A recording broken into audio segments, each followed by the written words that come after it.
السلام علیکم ورحمۃ اللہ وبرکاتہ۔ آج یکم محرم الحرام 1447 ہجری، ہم ایک مختصر سے وقفے کے بعد آج آپ کی خدمت میں دوبارہ حاضر ہیں۔ یہ محرم الحرام کا مہینہ اہل بیت نبی صلی اللہ علیہ وآلہ وسلم پہ غم اور ابتلاء کے ایام کے دن ہیں، اور ہم انشاءاللہ ان 10 دنوں میں وقتاً فوقتاً حضور کے اہل بیت کا ذکر کرتے ہوئے آپ کی خدمت میں جس قدر ممکن ہوا انشاءاللہ حاضر ہوتے رہیں گے۔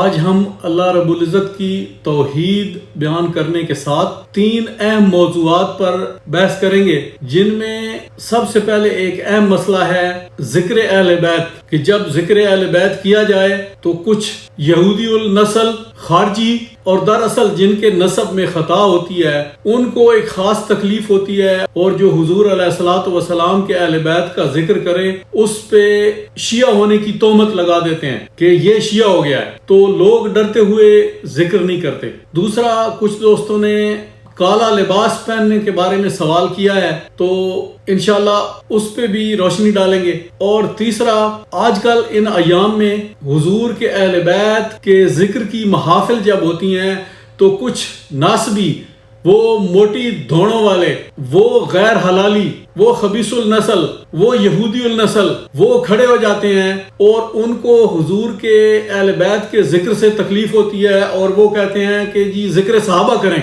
تو آج ایک خاص پیغام ہے ان علماء کرام کے لیے جن کی تقاریر میں وہ خلل ڈالتے ہیں اور محافل ذکر اہل بیت نبی کا ماحول خراب کرتے ہیں۔ ان کے لیے بھی ایک اہم نسخہ بتانے لگا ہوں، لیکن اس سے پہلے اللہ رب العزت کی توحید بیان کرتے ہیں۔ ان ھذا القرآن یہدی للتی ہی اقوم، اے دنیا جہان والو، میں نے یہ قرآن تمہاری طرف ہدایت کے لیے بھیجا ہے، اس کو پڑھو، سنو، سمجھو، یہ تمہاری رہنمائی راہ حق کی طرف کر دے گا، یہ تمہیں جنت کا راستہ دکھاتا جائے گا، اور یہ کسی ایک مسلک، کسی ایک مکتبہ فکر کی رہنمائی نہیں کرتا، یہ آپ سب کے لیے ہے۔ وہ مالک الملک ہے، وہ جب مارنے پہ آئے تو کوئی بچا نہیں سکتا، اور جب بچانے پہ آئے تو کوئی مار نہیں سکتا۔ وہ بیٹے دینے پہ آئے تو کوئی بیٹی نہیں دے سکتا، وہ جب بیٹیاں دینے پہ آئے تو کوئی بیٹا نہیں دے سکتا۔ وہ اللہ جب عزت دینے پہ آئے تو کوئی ذلیل نہیں کر سکتا، اور جب وہ ذلیل کرنے پہ آئے تو کوئی عزت نہیں دے سکتا۔ آسمان و زمین، کرسی و عرش اسی کے قبضہ قدرت میں ہے۔ سورج، چاند، ستارے، رات دن، یہ روشنی، یہ اندھیرا، سب اسی کے قبضہ قدرت میں ہے۔ ہوائیں اللہ کے اختیار میں ہیں، بارشیں اللہ کے اختیار میں ہیں، سمندر اور دریاؤں کی لہریں اسی کے قبضہ قدرت میں ہیں، وہ جیسے چاہے کر گزرتا ہے۔ ان اللہ یفعل ما یشاء وما تشاءون الا ان یشاء اللہ رب العالمین۔ قل اللہم مالک الملک تؤتی الملک من تشاء وتنزع الملک ممن تشاء وتعز من تشاء وتذل من تشاء بیدک الخیر انک علی کل شیء قدیر ان ربک فعال لما یرید۔ وہ جو چاہتا ہے کر گزرتا ہے، اس نے کسی سے اجازت تو طلب نہیں کرنی۔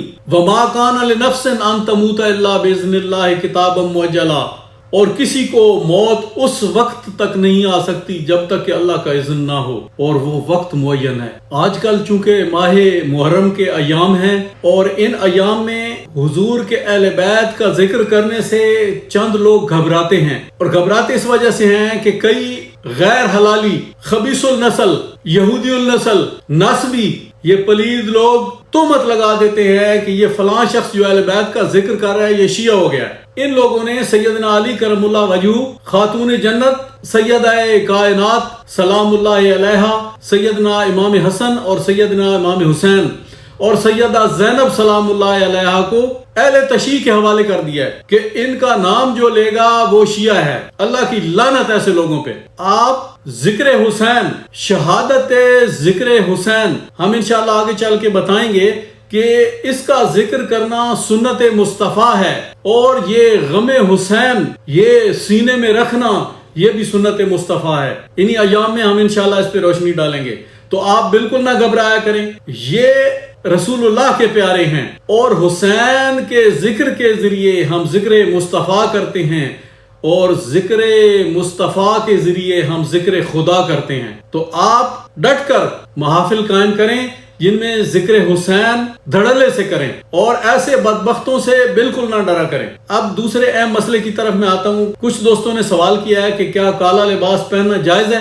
یہ انہی نواسط نے حضور علیہ الصلوۃ والسلام سے ایک جھوٹ منسوب کر رکھا ہے کہ آپ نے فرمایا کہ یہ جہنمیوں کا لباس ہے، لعنت اللہ علی الکاذبین۔ آقا علیہ الصلوۃ والسلام نے فرمایا کہ جس نے میرے ساتھ وہ بات منسوب کی جو میں نے نہیں کی تھی، وہ جان لے کہ اس کا ٹھکانہ جہنم ہے۔ تو جہنم ان پہ انشاءاللہ واجب ہو چکی، کیونکہ یہ حضور علیہ الصلوۃ والسلام کے ساتھ جھوٹ باندھ رہے ہیں۔ میں آپ کو حدیث کی تمام کتب میں یہ حدیث درج ہے کہ فتح مکہ والے دن حضور علیہ الصلوۃ والسلام جب خانہ کعبہ میں داخل ہوئے تو اپنی اونٹنی پہ سوار تھے اور اللہ کی حمد و ثنا بیان فرما رہے تھے، اور آپ کا سر مبارک جو تھا وہ اونٹنی کے پلان کے ساتھ لگ رہا تھا، عجز و نیاز اپنی رب کی بارگاہ میں پیش کر رہے تھے، اور آپ کے سر انور پہ کالے رنگ کا امامہ تھا۔ حضرت عائشہ صدیقہ سلام اللہ علیہ فرماتی ہیں، یہ حدیث سنن ترمذی میں آئی ہے،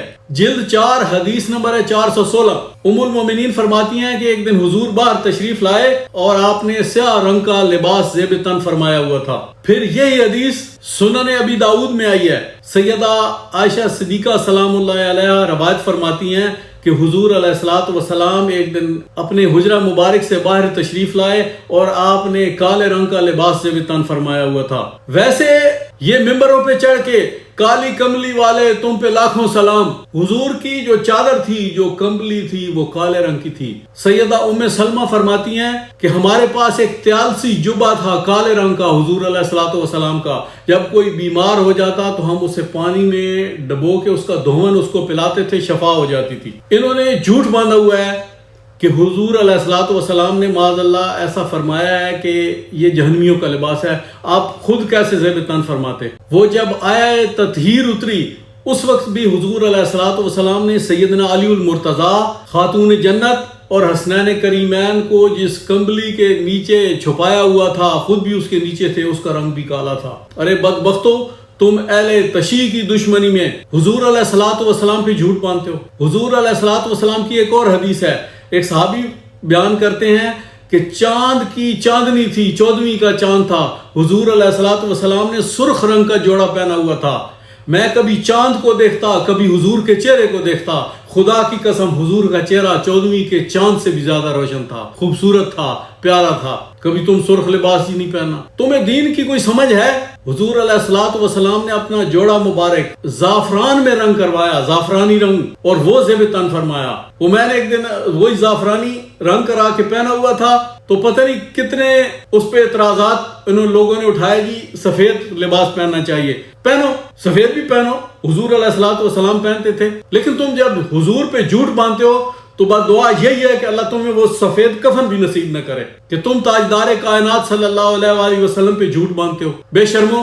اب میں آخری پوائنٹ کی طرف آتا ہوں کہ ذکر شہادت امام حسین علیہ السلام کی محافل میں بدنظمی پھیلانے والے کچھ ناصبی جب محفل عین جوش پہ ہوتی ہے، وہ ایک بڑی موٹی دھون والا کوئی نہ کوئی بدبخت پیچھے بیٹھا ہوتا ہے، وہ اس سارے ماحول کو خراب کرنے کے لیے اس کو ایک کھرک اٹھتی ہے کہ ذکر صحابہ کیا جائے، آگے پیچھے اس کو کوئی تکلیف نہیں ہوتی۔ آپ جس بھی صحابی کا ذکر کریں وہ ہمارے سر کے تاج ہے، ہمیں کوئی اعتراض نہیں ہوتا، لیکن محفل ذکر حسین میں خلل ڈالنے کے لیے، بد نظمی پھیلانے کے لیے اور بغض آل نبی ظاہر کرنے کے لیے یہ بدبخت اٹھ کھڑے ہوتے ہیں کہ جی ذکر صحابہ کیا جائے، اور ان کا مقصد ابو بکر و عمر عثمان علی نہیں ہوتا، ان کا مقصد کچھ اور ہوتا ہے۔ یہ وہ قوم ہے جو یزید کو کلین چٹ دینے والی ہے، یہ وہ بدبخت ہوتے ہیں کہ ذکر حسین میں خلل ڈالنا ہوتا ہے انہوں نے۔ تو میں علماء کرام سے گزارش کرتا ہوں، بلکہ ان کو ایک ٹپ دیتا ہوں کہ جب یہ کوئی کھڑا ہو جائے کہ صحابہ کا ذکر کریں تو آپ صحابہ کا ذکر کیا کریں۔ کون سے صحابہ؟ سیدنا علی کرم اللہ وجہہ، سیدہ خدیجہ الکبریٰ سلام اللہ علیہا کے بعد سب سے پہلے ایمان لانے والے ہیں۔ آپ جنس مرد میں سب سے پہلے ہیں۔ انہوں نے یہ بچوں اور بڑوں والا یہ بدماشی کی ہوئی ہے ملوڈوں نے، جن سے دو ہی ہوتی ہیں، یا مرد ہوتا ہے یا عورت ہوتی ہے۔ مردوں میں سب سے پہلے سیدنا علی کرم اللہ وجہ ایمان لانے والے ہیں، یہ صحابی رسول ہیں اس کائنات میں، دوسرے صحابی، ایک صحابیہ پھر صحابی۔ آپ ذکر کریں جی جلیل القدر صحابی سیدنا علی ابن ابی طالب کرم اللہ وجہ الکریم علیہ السلام رضی اللہ تعالیٰ عنہ۔ دوسرا ذکر کریں سیدہ کائنات حضور کی صاحبزادی ہیں، وہ بھی حضور کی صحابیہ ہیں، حضور کی شہزادی، حضور کی لخت جگر بدات منی سیدہ فاطمہ زہرا سلام اللہ علیہا، وہ عظیم المرتبت صحابیہ ہیں جن کے مقام و مرتبہ کو کوئی بھی نہیں پہنچ سکتا۔ پھر ذکر کریں سیدنا امام حسن علیہ السلام رضی اللہ تعالیٰ عنہ، آپ بھی صحابی رسول ہیں۔ سیدنا امام حسین علیہ السلام، وہ بھی صحابی رسول ہیں۔ سیدہ زینب سلام اللہ علیہا، وہ بھی صحابی ہیں۔ آپ ان کی صحابیت بیان کریں اور یہ چپ ہو کے بیٹھ جائیں گے، ان کے منہ پہ جوتا باندھیں۔ ہم اگلی نشست میں انشاءاللہ فضائل سیدنا علی کرم اللہ وجہ بیان کریں گے۔ یہ ماہ محرم کے جو پہلا عشرہ ہے، یہ 10 دن ہم انشاءاللہ اہل بیت نبی کا ذکر جاری و ساری رکھیں گے۔ السلام علیکم ورحمۃ اللہ وبرکاتہ۔